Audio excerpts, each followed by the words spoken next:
பெரியவாச்சரணம். நம்முடைய வாழ்க்கையில் பல நேரங்களில் ஒரு வார்த்தை அடிக்கடி உபயோகப்படுத்துவோம். விதி. விதி வலியது.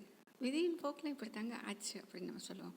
எந்த நேரத்தில் இந்த வார்த்தைகளை அதிகமாக உபயோகப்படுத்துவோம் அப்படின்னா, எப்பொழுதெல்லாம் நமக்கு துன்பங்கள் நேருகிறதோ, கஷ்டங்கள் எப்பொழுதெல்லாம் வருகிறதோ, அப்பெல்லாம் நம்ம இந்த வார்த்தைகளை அதிகமாக பயன்படுத்துவோம். ஏன் அதுலேருந்து நம்மளால் தப்பிக்க முடியாதா? விதி அவ்வளவு கொடியதா அப்படின்னா சொல்லலாம். விதியை மதியால் வெல்ல முடியும் அப்படிலாம் நிறைய பேர் சொல்லியிருக்காங்களே, அது சாத்தியமா? அந்த காலத்துக்கு சரியாக இருந்துச்சு, இப்போல்லாம் சரியாக இருக்குமா அப்படின்னு நம்மளுக்கு தோணும் இல்லையா? அழகாக ஒரு உதாரணம் இருக்குது. ஒரு மன்னரை வைத்த உதாரணம் சொல்கிறாங்க. இப்போ சீன நாட்டில் ஒரு யுத்தம். அங்கே ஒரு நாடு, சின்னதாக ஒரு நாடு இருக்குங்க. நிறைய நாடுகள் இருக்குது, அதில் ஒரு சின்ன நாடு. அங்கே படை வீரர்கள்னு பார்த்திங்கன்னா ரொம்ப குறைவாகத்தான் இருப்பாங்களாம். ஆனால் ஒவ்வொரு முறையும் இந்த நாடு யார் மீது படையெடுக்கிறார்களோ, யாருடன் போர் தொடுக்கிறார்களோ, இவர்கள் தான் வெற்றி பெறுவார்கள் அப்படிங்கிறது அசைக்க முடியாத நம்பிக்கை, அசைக்க முடியாத வெற்றியாக தொடர்ந்து வருகிறது. யாராலையும் நம்ப முடியலங்க. ஒரு சின்ன நாடு, இவ்வளவுதான் படை வீரர்கள் இருக்காங்க, இவங்க போய் எப்படி இவ்வளோ பெரிய நாட்டை ஜெயிக்கிறாங்க அப்படின்னா அந்த நம்பிக்கை தாங்க. எப்பொழுது அவங்களுக்கு நம்பிக்கை இருக்கோ, ஜெயிக்க முடியும் நம்பிக்கை இருக்கோ, அது வரைக்கும் அவர்களால் வெற்றி பெற முடியும். அந்த நம்பிக்கை எப்பொழுது மாறுது அப்படின்னா, ஒரு முறை ஒரு யுத்தம் வருது. இந்த முறை யுத்தம் செய்யக்கூடிய நாடு மிக மிக பலம் பொருந்திய நாடு. இப்போ அந்த தளபதிக்கு ஒரு சந்தேகம் வருது. இந்த முறை நம்மால் போரில் வெல்ல முடியுமா, இது சாத்தியமா அப்படின்னு அவருக்கு ஒரு சந்தேகம். அரசர்கிட்டயே சொல்கிறாரு, அரசு, இந்த முறை நாம் போர் செய்து வெல்வது கடினம் நான் நினைக்கிறேன், நீங்கள் என்ன நினைக்கிறீங்க அப்படின்னு சொன்னோன்னே, அப்படியா நீங்கள் நினைக்கிறீங்க, சரி ஒரு தடவை நம்ம பார்த்துருவோமே, ஒரு காசு தலையா பூவா போட்டு பார்த்துடலாமே, அதில் தலை வந்தால் இது, பூ வந்தால் இதுன்னு அவங்க முடிவு பண்ணுறாங்க. ஆக வர வேண்டியது தலை அப்படிங்கிறது வரணும்.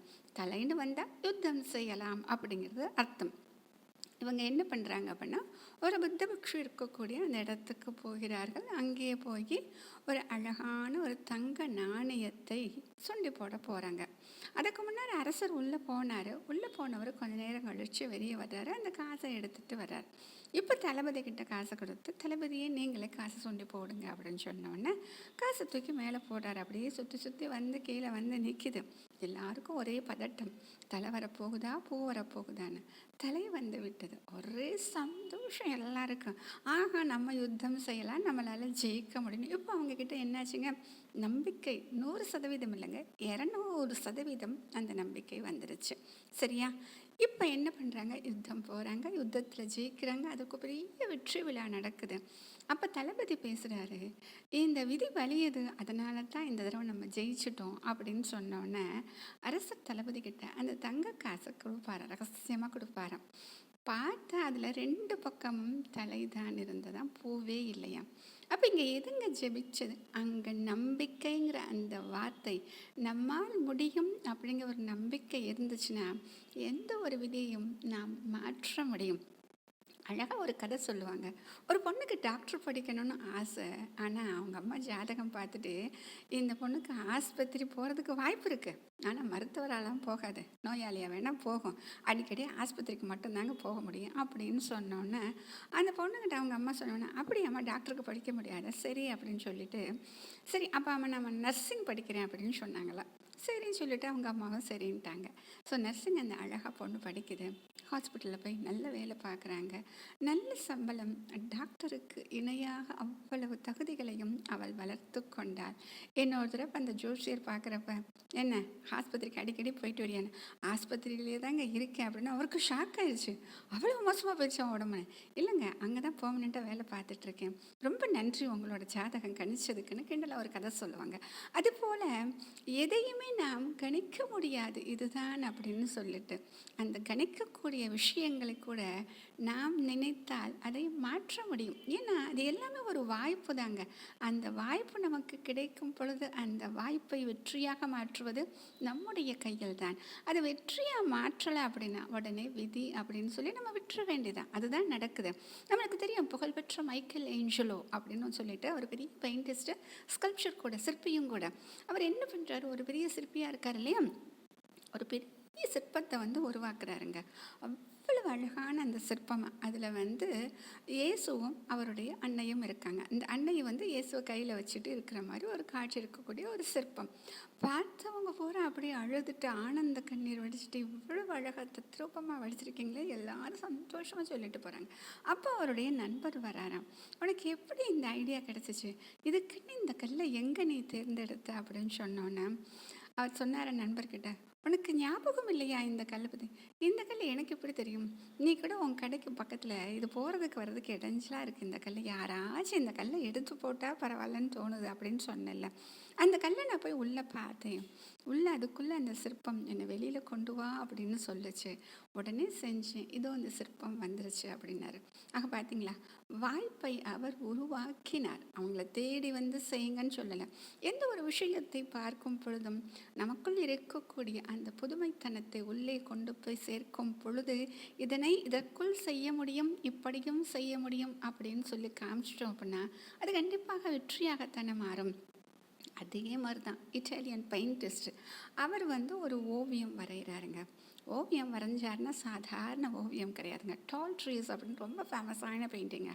அந்த ட்ரீஸ் எப்படி வரைஞ்சிருக்காரு அப்படின்னா, வரைகிறாரு நட்சத்திரத்தெல்லாம் தாண்டி போய் தொடுற மாதிரி அந்த பக்கம் வரைஞ்சி வச்சுருக்காருங்க. இதை பார்த்த ஒருத்தர் கேட்குறாங்க, எனக்கு சுத்தமாக பேத்தலாக இருக்குது, எங்கேயாச்சும் ட்ரீ வந்து இந்த மரங்களில் நட்சத்திரத்தை தாண்டி வளருமாங்க அப்படின்னு. வளர முடியாது. ஆனால் அந்த மரத்துக்கு ஒரு ஆசை, நாமும் இப்படி வளர வேண்டும் அப்படின்னு. அந்த மரத்தோட ஆசையைத்தான் நான் வெளிப்படுத்தியிருக்கேனே ஒழிய இந்த மரம் இப்படி வளர்ந்து இருக்குன்னு நான் காமிக்கிறதுக்கு வரையலை அப்படின்னு சொன்னாரா. ஆக நம்முடைய மனதில் எத்தனையோ ஆசைகள், எத்தனையோ லட்சியங்கள் இருக்குது. அதை வெளிப்படுத்துவதற்கு சரியான தருணத்தை நாம் பார்த்து காத்து கொண்டிருக்கிறோம். பார்த்து காத்துட்டு இருந்தால் மட்டும் பத்தாது, அதற்கான முயற்சிகளோடு காத்து கொண்டிருக்க வேண்டும். அந்த சந்தர்ப்பம் கிடைக்கும் பொழுது அப்படியே அந்த முயற்சியும் செய்யும் பொழுது அதுதான் அதிர்ஷ்டம் அப்படின்னு சொல்கிறோம். அதிர்ஷ்டம் சொன்னோன்னே நம்ம ஏதோ எங்கேயோ கூரையிலேருந்து பிடிச்சிட்டு கொடுக்குற மாதிரி அப்படின்னு நம்ம நினைக்கிறோம். நாம் செய்யக்கூடிய முயற்சியும் அந்த காலமும் ஒன்றாக சேரும் பொழுது அந்த நேரம் தான் அதிர்ஷ்ட நேரம் அப்படின்னு சொல்கிறோம். இந்த அதிர்ஷ்டத்தை எல்லாருமே உருவாக்கலாங்க, யாருமே உருவாக்க முடியாதுன்னு சொல்லவே முடியாது. எல்லாருக்குமே அந்த அதிர்ஷ்டம் அப்படிங்கிறது இருக்குது. ஆனால் அந்த முயற்சி நம்ம பண்ணுறோமா அப்படிங்கிறதா இருக்கும். நம்ம கேள்விப்பட்டிருப்போம், ஒருத்தர் வந்து என்ன பண்ணுறாரா, கிணறு தோண்டிக்கிட்டே இருக்கார். 99 அடி தோண்டிட்டாருங்க. இன்னும் தோண்டி தோண்டி பார்த்தா அவர் ரொம்ப டயர்டாகி போயிட்டார். இன்னும் இதுக்கு மேலே தோண்டினா ஒன்றும் பண்ண முடியாது. அப்போ அவங்க ஒய்ஃப் சொன்னாங்களா, இன்னும் ஒரே ஒரு அடி தோண்டுங்க அப்படின்னு சொன்னேன். ஒரு அடி தோண்டினாராங்க, அப்படியே தண்ணி பிச்சுக்கிட்டு வந்துச்சாங்க. பார்த்தீங்களா? அப்போ அந்த முயற்சிக்கு இன்னும் கொஞ்சம் காலம் அவகாசம் தேவைப்படுகிறது. ஆனால் நம்ம என்ன பண்ணுறோம் அப்படின்னா, அந்த கால அவகாசத்தை நாம் தெரிந்து கொள்ளாமல் நம்ம தான் ஏதோ வந்து அது கரெக்டாக செஞ்சு வச்சுருக்க மாதிரியும் செஞ்சேன், அது வரல அப்படின்னு சொல்லிட்டு விட்டுட்டு போயிடும் இல்லையா. அதை நாம் செய்யக்கூடாது அப்படிங்கிறது தான் இதில் சொல்லக்கூடிய விஷயங்கள். ஆக இத்தனை விஷயங்களையும் சேர்த்து பார்க்கும் பொழுது நமக்கு ஒரே ஒரு விஷயம் புரிகிறது, என்ன அப்படின்னா, விதிங்கிற ஒரு விஷயத்தை கண்டிப்பாக நினச்சா நம்முடைய முயற்சியால், நம்முடைய ஆர்வத்தால் அதை வெற்றியாக மாற்ற முடியும். அந்த விதியால் நடந்தது அப்படின்னு வெற்றியான ஒரு வார்த்தையாக சொல்ல முடியும். அது அப்படியே சோகமாக விதியால் இது நடந்து போச்சுங்க அப்படின்னு சொல்கிறத விட, விதியால் இப்படி ஆனது அப்படின்னு சொன்னால் இன்னும் அழகாக இருக்கும் இல்லையா. ஆக எப்பொழுதும் முயற்சிகளை செய்து கொண்டே இருக்கலாம். அந்த காலம் வரும் வரை அப்பொழுது இரண்டும் சேர்ந்து நமக்கு ஒரு அதிர்ஷ்டத்தை உண்டாக்கும். மகாபெரியவா சரணம்.